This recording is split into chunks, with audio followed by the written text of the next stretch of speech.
This film is based on a true story. During a dinner party, everyone gossips about Ulrich Mott, who became indispensable at the embassy and achieved unprecedented heights in his career. By the way, this is Ulrich and his wife Elsa Brett's house. Soon her daughter Amanda arrived and was very surprised that the mother wasn't with the guests. Ulrich mentioned that she wanted to take a nap before dinner and went to the room to wake her up. Elsa is much older than him and can't walk without help. All the guests were seated at the table, and Elsa raised a toast to Ulrich, after which the usual social conversations on political topics began. Ulrich served dishes to the guests while they continued to talk. Many admire Ulrich's ability to negotiate with anyone. These discussions irritated Amanda, so she left the table and asked the mother to come with her. The daughter didn't hide her discontent, convinced that Ulrich only cared about money and her mother's influential connections. However, Elsa didn't want to hear anything about it. Even though the daughter was willing to move here to take care of her, it didn't make Elsa change her mind. As a result, the mother and daughter argued. Amanda was forced to leave. After dinner, Ulrich wanted to clean up the mess, which Elsa didn't appreciate. If the husband went to bed later, he would wake her up as usual. Ulrich understood that Amanda was trying to turn Elsa against him again. Elsa in turn reminded him that it's her house, so she sets the rules. Putting on his officer's uniform, Ulrich went for a walk. A few hours later, an ambulance arrived at their house. Amanda woke up to the call and learned that her mother had passed away. Ulrich seemed to be grief-stricken. Later, he told the police that the day before his wife had been feeling well and hadn't complained about her health. However, after his walk, he found her lifeless and immediately called 911.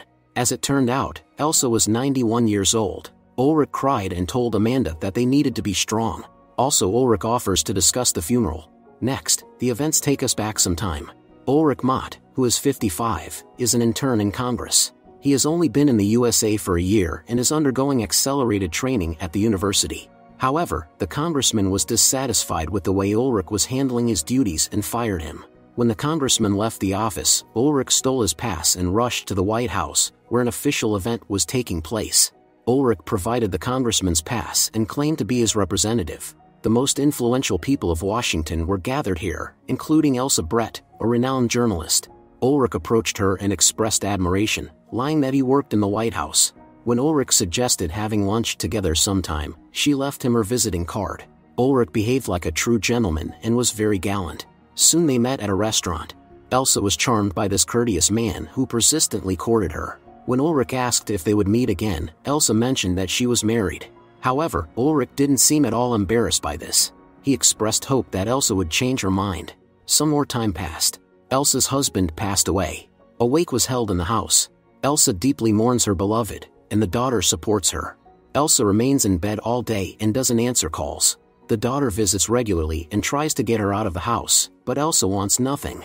She has lost the meaning of life. Someone continues to persistently call her. Finally, Elsa picked up the phone and was surprised to hear Ulrich's voice. He invited her on a date. For the first time in many days, Elsa smiled. Soon she was back to the social life, throwing parties at her house every week. Of course, Ulrich was always by her side. At one point, Elsa asked her daughter for a private conversation, revealing that she had a new friend. Amanda is very happy for her mother and also shares good news. She was recently offered a professorship at Harvard University. Amanda's personal life hasn't been smooth, but it doesn't bother her. She wants the mother to come with her to Cambridge, but Elsa assures her that she's fine and doesn't need care. Later, in front of all the guests, Ulrich and Elsa announce their engagement. Amanda is so shocked that she's left speechless. The daughter takes the mother aside for a serious conversation, saying that her fiancé is fit to be her son. However, Elsa is not embarrassed by the age difference. Ulrich is an interesting and imposing man who has given her back a taste of life. After some time, their wedding takes place. In the present, Amanda can't stop crying and tells detectives that she doesn't want to see Ulrich in her house anymore. She doesn't understand why he hasn't been arrested yet. However, the police see no reason to suspect Ulrich. Elsa was very old and likely fell down the stairs accidentally. But to confirm this, they need to await the results of the investigation. Ulrich meanwhile is cleaning his shoes and his officer's uniform. In the morning, the detectives call him in for questioning, asking him to recount what happened. They are also surprised that the spouses lived in separate rooms. Ulrich repeats that he went for a walk after midnight. He believes that during this time, someone broke into their house. The detectives object, saying that there were no signs of a break-in. However, Ulrich doesn't believe it was an accident. Then the detectives provided Ulrich with a criminal complaint that his wife had previously filed against him. Ulrich, who looked calm, explains that the reason for this was a quarrel in New York. It was an unpleasant story, after which the spouses broke up, but 2 years later they reunited again. The detectives announced the start of the investigation. Ulrich won't be arrested for now, but his house will be sealed. He's also prohibited from leaving the District of Columbia. Afterward, Ulrich makes a call and meets with a man named David Weatherford. Whatever they discuss now must remain strictly confidential. Meanwhile, Amanda is sorting through her mother's things. A courier delivers an envelope with a will to her. It turns out Elsa left her husband $300,000 and the property. Amanda's lawyer received a call and learned that according to the coroner's report, Elsa didn't perish of natural causes. The police initiate a criminal investigation. Amanda immediately arrived at the house, but the police didn't let her inside. She barely holds back her emotions, desiring only one thing: justice for her mother. To everyone's surprise, Ulrich surrendered voluntarily. He was immediately arrested. In the past, Ulrich took care of the elderly wife. He was more like a servant to her than a husband. During the day, they dined with different people. All women envied Elsa's marriage, as her husband obeyed her every word. At home, Ulrich cleaned and cooked. He was willing to do anything to please Elsa, who remained dissatisfied anyway. Once, Elsa called him the perfect butler, which sounded like an insult. She handed him a notebook with the phone number of a very influential person, hinting that he should not wait but look for opportunities. On the same day, Ulrich called Vladimir Petrovsky, a UN employee, and told him that he had recently resigned from the White House. Elsa listened attentively to their conversation. Ulrich offered Vladimir Petrovsky to become his official representative and attend all the events that he couldn't present in person. Soon Elsa took her husband to a social evening where the most influential politicians gathered. Ulrich introduced himself to everyone as a representative of Vladimir Petrovsky. Since then, Ulrich's career started to rise. Thanks to his wife's entrepreneurship, he quickly assimilated into American political circles. The spouses worked together to reach heights and gain influence. At a Christmas party, Elsa noticed that her husband was nowhere to be found. Later, she saw a certain man come out of a room on the second floor, followed by Ulrich. He whispered to his wife that this person could be useful to them. However, Elsa still felt something was wrong. In the present, the first hearing against Ulrich Mott took place in court. The lawyer announced that his client wants to make a statement. Ulrich stated his intention to file a complaint, as his rights were being violated here. Being a former officer of another country's army, he has the right to wear military uniform and insignia. After the first hearing, Ulrich told his lawyer that he has nothing to hide. He's not guilty of his wife's demise. In the past, after a speech by the French Prime Minister, Ulrich, who had a bandage over his eye, approached the politician and expressed admiration for his speech. Ulrich suggested having lunch together and discussing some matters, but the Prime Minister declined under the pretext of a busy schedule. Later, Ulrich called the embassy, lying that he was a close friend of the Prime Minister, and asked to arrange a meeting. During lunch, Ulrich asked his wife about her move to America from Germany. She survived the war, raised a daughter and made a successful career, becoming a very wealthy woman. Later, at the husband's request, Elsa called a senator whom she knew personally and invited him to a party in honor of the French Prime Minister. The Prime Minister himself was surprised to receive the invitation. Ulrich is preparing for the upcoming party and is very nervous. Today, two very influential individuals will visit their house, so everything must be of the highest caliber. The party has already started, but the main guest still isn't here. Finally, the long-awaited doorbell rings. During dinner, the Prime Minister asked Ulrich why he no longer had a bandage over his eye. Ulrich pretended not to understand what he was talking about. Later, Ulrich raised a toast to his wife, saying that it was thanks to her that they had all gathered here. Now Ulrich has the opportunity to present his ideas to the prominent politicians. Ulrich continues to meet various influential figures and lie about his past. Some are convinced that he holds the title of a count. Ulrich's lies are getting deeper and deeper. He managed to persuade everyone around him that he is a very important person who influences political decisions in the country. Elsa is very proud of her husband. In their home, the spouses frequently entertain guests from the political sphere. They also receive invitations to various events. When Ulrich makes toasts, everyone applauds. In the present, the lawyers have learned that Ulrich used dishonest methods to build his career. However, Ulrich sees nothing shameful in this. It was Elsa who was his inspiration. Ulrich claimed he never used the wife and her money for his selfish purposes. They always acted together. Next, we see news about events in Iraq. Ulrich met with relevant individuals, offering a solution to resolve the situation. He had a bandage over his eye again. The meeting did not go well. Ulrich realized that he was being openly ridiculed. Ulrich's personal assistant was waiting outside the embassy building. The man decided to drink to relieve stress. Ulrich returned home late, causing his wife's dissatisfaction. She demanded explanations, but Ulrich behaved aggressively. At night, feeling guilty, Ulrich went into the wife's room and apologized. He admitted that he had been laughed at in the embassy today. Sometimes Ulrich feels like everyone is laughing at him, as he's nobody. Soon the couple arrived in New York and checked into a luxury suite hotel room. Ulrich walked his wife to the cab. She was going to meet a friend. However, on the way, she decided to buy expensive watches as a gift for her husband.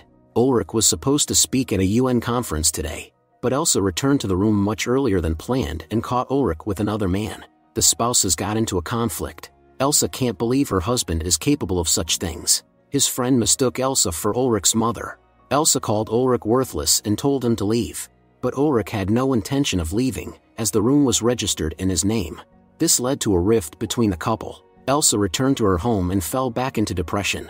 Upon learning of what happened, the daughter immediately came to her. Elsa hasn't seen Ulrich since that quarrel and has no idea where he is. In the present, another court hearing took place.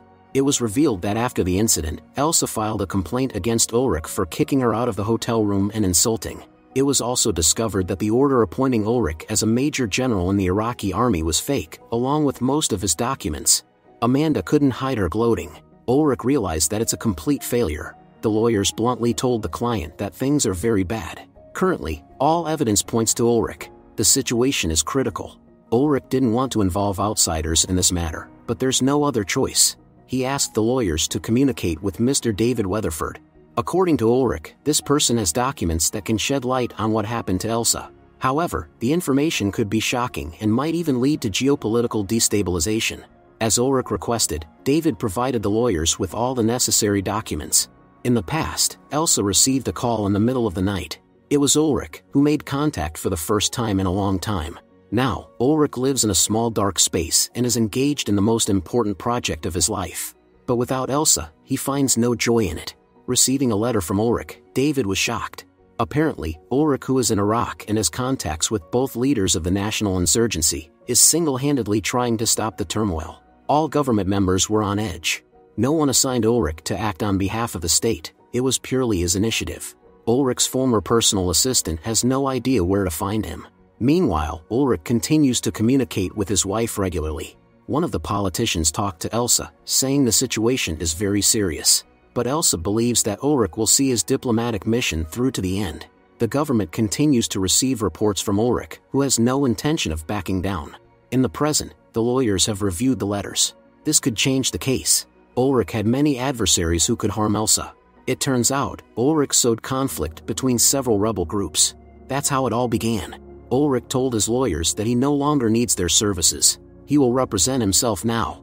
In the past, Amanda visited her mother, who constantly cries, worrying about Ulrich. The daughter wants the mother to sever all ties with Ulrich, but she loves him. They continue to communicate regularly. Ulrich hopes that after he finishes his mission, he'll be able to return home to the wife. She wants that too.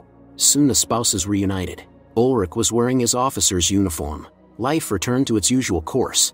But one day, while sorting through the mail, Elsa came across a letter from the tax office. She hid the letter under the blanket so that her husband wouldn't see it. In the present, Ulrich became ill and was urgently taken to the hospital. He kept repeating that he's not responsible for what happened to Elsa. In court, it was revealed that Ulrich had gone on a hunger strike and refused to communicate with anyone. Now his interests are once again represented by the lawyers. After the hearing, Amanda told the lawyer that Ulrich is a pathological liar. But the lawyer is not so sure, because Ulrich has somehow managed to pull off the world-class diplomatic mission. Then the events take us back to that evening after the dinner party. The spouses had an argument. At some point, Ulrich received a supposedly important call. He did not like the fact that the wife was preventing him from discussing business. Ulrich declined to explain anything to Elsa, using the pretext of secrecy. Changing into his officer's uniform, he met with the old friend. Ulrich misses him very much and wants to date him again. Ulrich stated that from now on they must hide their relationship, or else his reputation will suffer. The friend in turn told Ulrich that his wife was right. He truly is pathetic. Ulrich returned home late. Elsa was awake and didn't hide her displeasure, insulting the husband and saying that Amanda was right about him. Elsa tried to chase her husband away, mocking and belittling him. She said she knew the truth. All this time Ulrich was not on any diplomatic mission in Iraq, but was a receptionist in a rundown hotel. All his tax returns came to her. Ulrich really made up all his exploits. He could not bear the shame and in a fit of emotion took Elsa's life. In the present, exhausted Ulrich lies in the hospital, fantasizing about his military glory. Albrecht Jeromuth, not to be confused with Ulrich Jeromot, is currently serving a sentence of 50 years in federal prison for his crime.